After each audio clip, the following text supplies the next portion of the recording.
Hello guys, I'm Lexi. My story will come with a trigger warning because it does contain mentions of physical violence. Yes, I think by now you can guess that I had been physically assaulted by someone. Let me tell you right now that it was my ex-husband, Jared. We married for love, but nothing could have prepared me for how badly my life would change after marriage. Starting out, Jared wasn't a bad partner. No, he was a very loving and caring boyfriend, but I don't know, guys. Maybe I'm not someone who judges people correctly. It's just that I didn't have a lot of friends growing up. My life has never been easy. I lost my parents when I was a young teen. After their passing, my grandparents on my mom's side took me in. My dad was an orphan, so he didn't have anyone in his family, so I mostly grew up with my grandparents since I was 12. After losing my parents, I was in a very dark place. It was my grandpa and my grandma Rachel who got me out of that mess. We had a very loving relationship, and I considered them my second set of parents. If they hadn't taken me in, I would have possibly ended up in foster care. I will forever be grateful to them for what they have done for me. I met Jared through a mutual friend. He was actually my first boyfriend, even when we met in my 20s. And because of my depressive state, I missed out on a lot of experiences in school and never had a boyfriend. So Jared was the first boyfriend I had. Maybe that's why I always ended up missing the red flags in our relationship.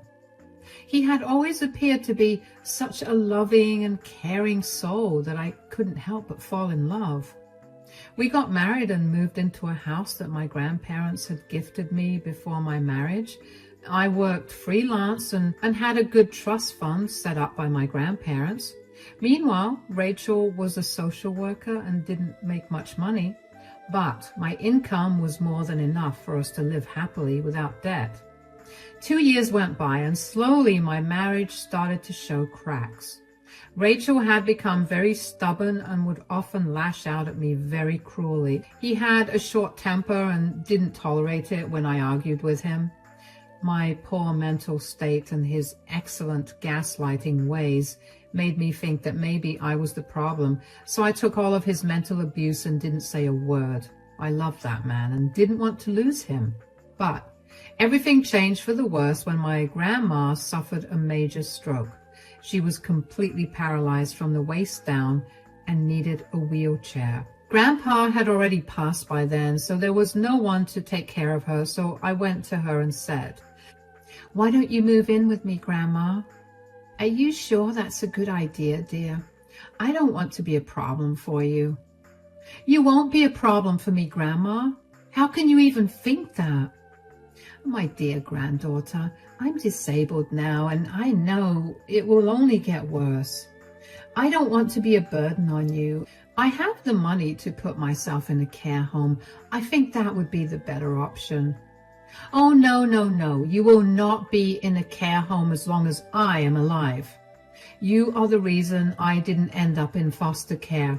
You took care of me, and now it's time for me to take care of you."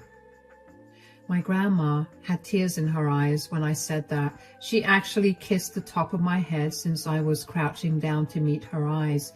I felt like a little girl again who found comfort in her grandma's arms even in the darkest days of her life. I felt that even then, probably because I was tired of all the trouble I had at home. My grandma always had a weird way of knowing what was going on in my life. She surprised me by saying, "You have a very loving and caring heart, you know, but I don't think your husband will appreciate it." "What do you mean, Grandma?" "I know you love that man, but he has always been a fool, Lexi. I tried to warn you, but you didn't listen anyway. I know things have been tough at home. Do you think bringing me into the mix would be a good idea?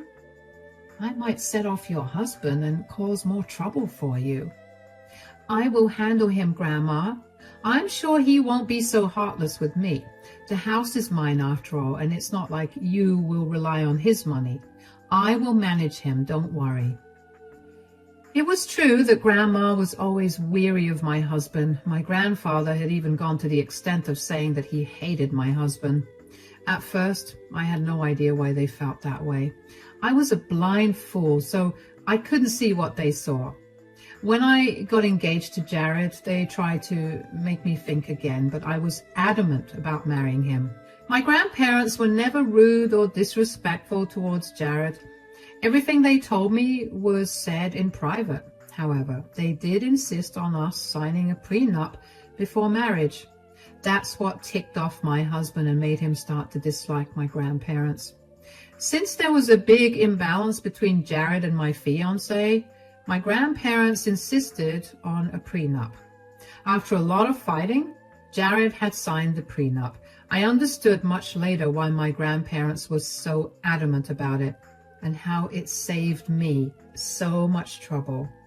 Anyway, I knew that Jared didn't like my grandparents after that incident, but I didn't think he would be so heartless as to deny my grandma the comfort of being near me in her last days. I didn't delude myself into thinking that she would live long.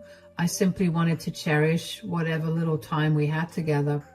Since Jared was a social worker, I thought he would understand. So I sat him down that day and told him my plans, and to my utter disbelief, Jared went mad with anger.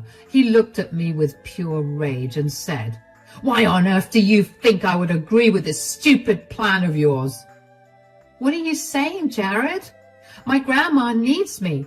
I thought you'd understand. You know how I feel about your stupid grandparents. Thank God there's one of them now. But that doesn't mean I'm taking your grandma in just because her stupid husband isn't alive to take care of her." "Don't talk about my grandparents like that, Jared. They are good people and they raised me.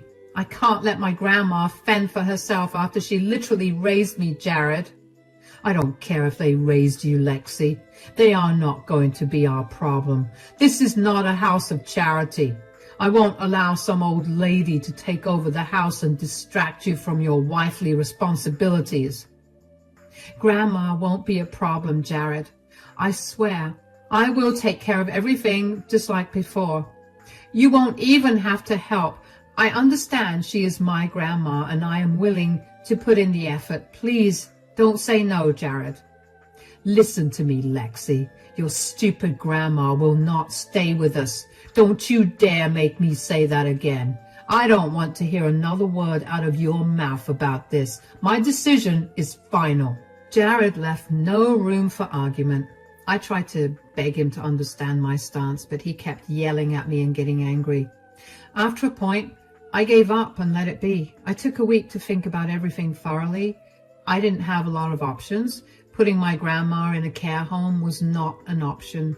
Moving in with her would create more problems than necessary. At that time, I wanted to be with both Jared and my grandma, so I had very limited options. I thought about it a lot and finally decided to do what I wanted. The house was mine, and it was gifted to me by my grandparents. I wasn't going to let Jared keep my grandma away when she hadn't done anything wrong. So I made the decision to bring Grandma home anyway. It wasn't even supposed to be permanent. I was just going to keep her for a while to see if we could get along fine. It would also help Jared to see that nothing would change, even if Grandma stayed with us. But I was not prepared for his extreme reaction to what I did. That day, when Jared came home from work and saw Grandma at our place, he yelled at me and said, "What on earth is she doing here?" "Let's have this conversation privately, Jared." "No, I don't care if your stupid grandma is listening. I want to know why she is here." "Fine. I brought Grandma home, Jared. She will stay with us for a while. You can see for yourself that we will get along just fine." "What did you say? Did you really ignore my wishes and bring your grandma home?" "You were being unreasonable, Jared. Grandma needs to stay with us. She needs help." "Then put her in a stupid care home, Lexi. She will not be here." But it's only for a while. Let's at least try to stay together for a month and see how it goes. After that, we can come to a decision. No, Lexi, your grandma will not stay in this house. She needs to leave. She needs to be out by tomorrow, or else there will be consequences, Lexi. Jared was being so vicious and aggressive at this point that I started to get tears in my eyes. My grandma just sat in her wheelchair silently and didn't say a word. I felt embarrassed and humiliated in my own house. It was a horrible situation. My grandma then meekly said, "It's okay, Lexi. You can take me home tomorrow. I will manage." "No, you will not go home. We will give this a try. Jared, you can't just say no without even giving this a fair shot. Do my feelings mean so little to you?"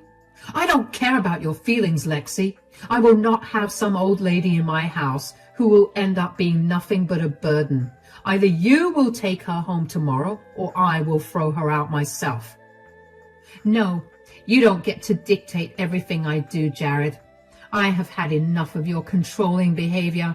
My grandma will stay, and you are no one to kick her out because this house belongs to me." I was mad with rage when Jared told me that he would throw my ailing grandma out on the streets. You can only imagine how angry and hurt I was. In my anger, I ended up talking back to Jared instead of being apologetic. This just made Jared snap bad. I had never expected him to do what he did next. It happened so fast and was so unpredictable that I didn't even have the chance to defend myself. In a second, Jared's palm was on my face and I realized that he had slapped me. He had actually slapped me so hard that I fell on the sofa, barely missing my grandma who was beside me in her wheelchair. At that moment, Grandma shrieked and I cried out in pain. I looked at Jared in disbelief and saw that he was stunned by his own actions. I guess at that moment he realized that he had messed up. I said in a shaking voice, "Did you just hit me, Jared? Did you lay your hands on me?" I wasn't thinking." "Shut up, Jared. How dare you put your hands on my granddaughter?" "I'm sorry, Lexi. You made me do this." "Leave, Jared. Just leave my house right now." "What? You can't kick me out, Lexi." "I will call the cops on you, Jared. Leave before I do that and get you arrested." Jared panicked and left as soon as he could. When he was gone, I broke down in tears. I was sobbing and wailing my heart out because I hadn't expected the love of my life to lay his hands on me. Like always, my grandma was my rock and comforted me to the best of her abilities while I poured my heart out through my tears. After hours of crying over that cruel man, my grandma said, "I always had a bad feeling about Jared, but even I am surprised at what he did, Lexi." "How could he do this to me, Grandma? I thought he loved me." "Listen to me, Lexi. That man is a monster and you don't deserve this. What he did was horrible. You need to do something about this, Lexi. You can't let him get away with it. Please don't tell me you plan to stay with him even after he hits you." "No, there's no way I'll stay with someone who puts his hands on me. And you are right, Grandma. I can't let him get away with this." "Good. Then you need to do something, Lexi. You need to take a stand and go to the cops. He will be back and God knows what he will do then. You need to take action before it's too late." My grandma was right. I needed to take action before it was too late. So that day itself, I got into action. There were security cameras in my house, which had recorded Jared hitting me. I quickly downloaded the footage and secured it. The next morning, I went to the cops and submitted the evidence and filed a police report. As I was coming back home, I got a call from my father-in-law, Tony. He told me that he needed to talk to me and that he would bring Jared along with him as well. I was a little relieved because I knew Jared wouldn't dare to hurt me in front of his father. But I knew that Jared's father wasn't a good man either. He was the one who raised Jared in a way that he never had to take responsibility for his bad actions. His dad always helped him cover up his misdeeds, no matter how small they were. I knew that they were coming to negotiate and talk it out, but I had other plans up my sleeve. Tony and Jared came home after I was back from the police station. Jared refused to look me in the eye while Tony looked nervous. He was trying hard to appear calm and collected, but it was all a facade. After making some awkward small talk, Tony said, "I know what my son did, Lexi. I'm very sorry on his behalf. Trust me, he has been very remorseful about this." "I don't think being remorseful will help him now, Tony. What he did is wrong, and I am well within my rights to go to the cops." "Let's just move past this now, Lexi. I get it that you are hurt and my son has acted inappropriately towards you. I think you deserve some compensation for what happened. I am willing to contribute to that." "What are you talking about, Tony?" "How about this, Lexi? I can give you $500,000 to make it up to you." "Excuse me, Tony? What did you just say?" "I know it's a lot of money, but I can come up with the amount. I have some assets that I can sell to come up with the money. It won't be a big problem." "Are you seriously offering me a bribe to stay silent, Tony?" "Think about it, Lexi. You don't need to go through all that hassle of reporting Jared. You don't have any proof anyway, so just take the money and work on moving past this. You can use the money for therapy, shopping, literally anything you want. It will be solely yours. Jared won't touch it. I think this is an amazing offer for you, Lexi. You should take it." I stared at Tony and Jared in utter disbelief. Grandma, too, looked shell-shocked and didn't know what to say. My husband thought it would be a good idea to get his father involved in his problems. My father-in-law had the audacity to offer me a bribe to forget everything and not report Jared to the cops. They were both under the assumption that I couldn't prove Jared's abuse to the cops. Let's not forget that I still had a very red and angry-looking mark on my face that was basically Jared's handprint. And they forgot that I had security cameras in my house. Tony and Jared thought that they could outsmart me and try to sweep everything under the rug, but they had no idea how useless their plan was. I was about to show them the reality of their situation. I smirked at them and said, "Well done, Tony. Now, I can see how Jared turned out to be such a horrible man. I wish I had understood this sooner. You two are made of the same stuff after all." "There's no reason to be so cheeky, Lexi. My dad's only trying to help. He actually made you a good offer." "Should I act impressed and grateful for that, Jared? I'm not a gold digger who is after your money. No amount of money can compensate for what you did, Jared. Besides, your offer is useless anyway, Tony." "What do you mean my offer's useless?" "I guess none of you remember that I have security cameras in the house. You know that they record everything, right?" You have a video recording of what happened?" "Yes, Jared.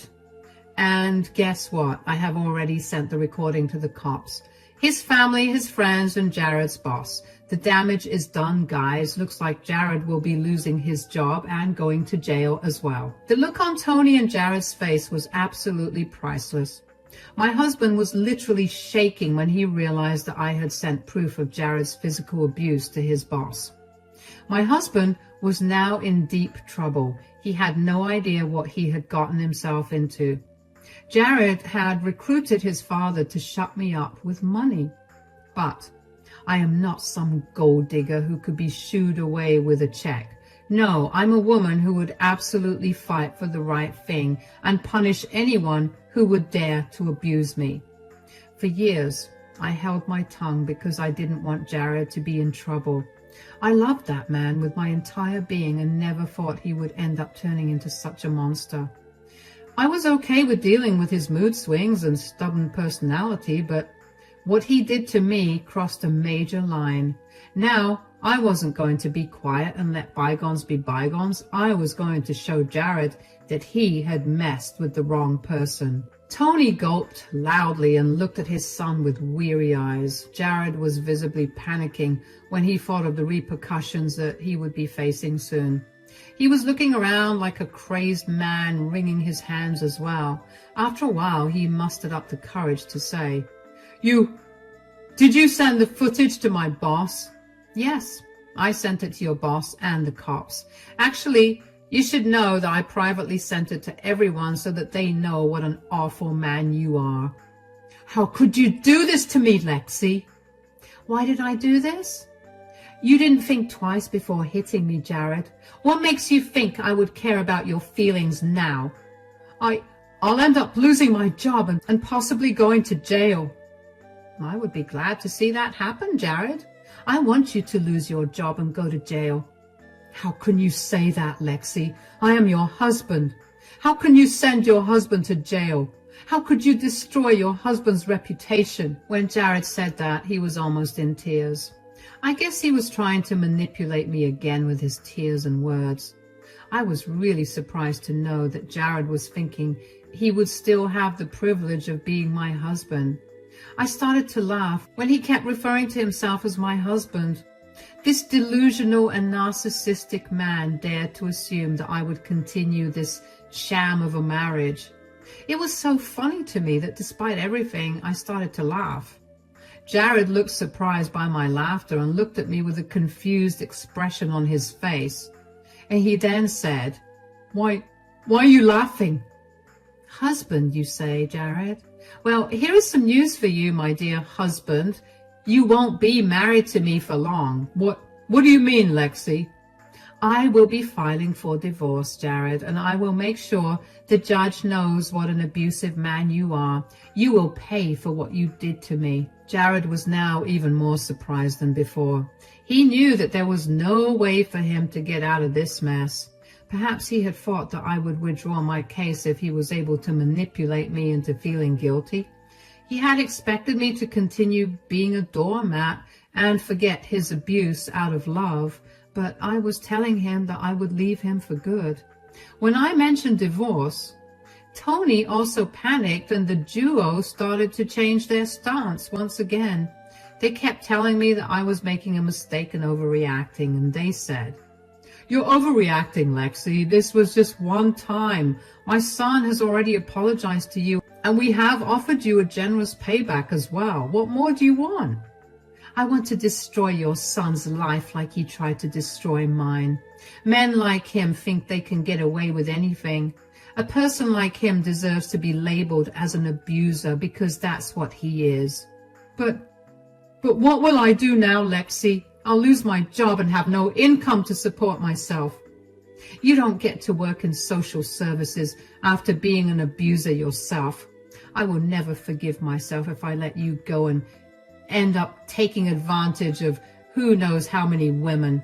You don't deserve to work with vulnerable people when you tried to throw my grandparents out and hit me when I argued about it. I already said that I'm sorry, Lexi. Please think of us and our marriage. We were so happy together. Stop right there, Jared. You were happy in this marriage because I chose to ignore all your red flags and stay with you, regardless of your horrible behavior towards me. You took advantage of me and my grandparents' generosity and still wanted more. You are nothing but a greedy, abusive man. Jared kept saying sorry and pleading with me to withdraw my case. He also wanted me to forego the thought of divorce and give him another chance. I really couldn't believe the audacity of the man. He actually didn't care if he lost his job. He was only worried about going to jail and having me leave him as well. He knew that even if he ended up losing his job because of the video, I would have supported him and taken his responsibility. That would happen only if I agreed to stay married to him and give him a chance. So, Jared desperately tried to convince me that his physical abuse was a one-time thing and wouldn't happen again. What shocked me even more was that even Tony was begging me to forgive Jared. When they saw that I was turning cold, they started to ask my grandma to convince me. They said to her, Please talk to your granddaughter, Rachel. She's making some really rash decisions. People shouldn't end their marriage over one small mistake. Yes, it was really a one-time mistake, Rachel. Lexi's throwing away years of our love for a small mistake. You two are calling this one small mistake?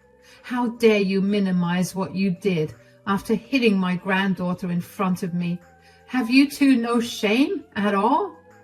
I'm sorry, Rachel. I'm really sorry. I swear it will never happen again. I just lost myself in anger. Yes, you lost yourself in anger because Lexi wanted to take care of me, her sick grandma, in a house that she owns. She didn't even ask you for money, Jared. You had no right to do what you did. I know. I really overreacted. You are absolutely welcome to stay here, Rachel. I will never say anything about this again. In fact, I will take care of the two of you myself. Now, it was my grandma's turn to laugh at Jared. My stupid husband thought that we could all go back to normal just because he said sorry, and is finally allowing my grandma to stay in my house. Yes, you see the hypocrisy there, guys? He was acting as if he had the right to give my grandma permission to stay in a house that I own. Mind you, this house was gifted to me by them in the first place. Jared had apparently forgotten that, so my grandma stopped laughing at him and gently reminded him, "What makes you think that I need your permission to stay in my granddaughter's house? Who died and left you in charge?" Well, I was just saying. Do I have to remind you again that this house belongs to me? Or is that going to make you slap me again? No, I will never do that again. I swear, Lexi, I won't. You're being very hurtful and unreasonable, Lexi. Come on, Rachel. Will you really encourage your granddaughter to end her perfectly good marriage? That's enough, Tony. I sat here and let you and your son go on with your nonsense. But now it's time for your son to face the consequences of his actions. My granddaughter is doing the right thing by leaving Jared and reporting him. So you two are taking Lexi's side? I will 100% encourage and support Lexi because her marriage is nowhere near perfect. She is removing herself from your evil son's clutches, and I couldn't be more proud of her. In fact, I actually talked to some of my husband's old cop buddies and made sure your son doesn't escape justice. Speaking of which, do you hear the sirens, guys? Yeah, that's the cops coming to arrest my dear husband, who will soon be an ex.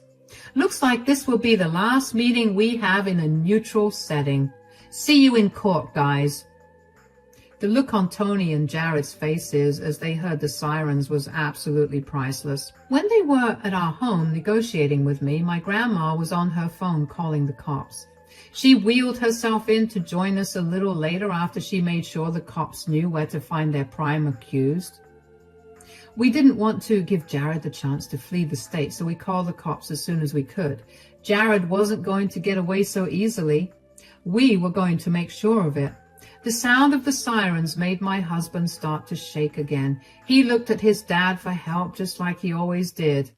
Jared truly was a spoiled little man-child and thought his father would be able to help him. Tony knew that his hands were tied, so he actually looked down at the floor and didn't say anything. Jared then started to beg me and Grandma for forgiveness. He tried to remind me of all the good times and tell me that he loved me. Yeah, I wasn't going to fall for those lies again. I told him exactly what I thought of him and let him suffer the consequences of his actions. Jared was still begging and pleading for mercy when I let the cops inside my house. Jared panicked and started to run, which was a really bad decision. Let's just say that now he has an additional charge of resisting arrest and has been labeled as a flight risk. He took the back door to flee but couldn't run far because, well, he was no match for the cops. They caught him a few blocks away and swiftly put him in handcuffs. He was dragged back to the cop cars and put inside with no mercy. He was still crying and begging for help when he was being arrested. It was truly a sight to see. I felt no remorse or pity. I just felt victorious for putting an abusive man where he belonged. The rest of my story is actually not very dramatic. You guys may be sad to know that Jared only got probation for assaulting me. Well, it was his first offense and he was remorseful, so the judge gave him some brownie points. But he did spend a night or two in jail, which did more damage than he could have imagined. Overnight, he was shunned from the community and fired from his job. He will never be able to hold a job in social services after this. Jared's friends and other family members were absolutely disgusted with him, and all of them turned their backs on him. Even Tony didn't escape the heat. He was criticized for helping his son cover up what he did. Yes, I did tell some friends about the bribe, and they did their part in spreading it around. In the end, both of them had to leave the city to save their reputation. I got an easy divorce from Jared because of his abuse. There will be no alimony or anything because we signed the prenup. I thanked my grandma profusely for insisting that I have one.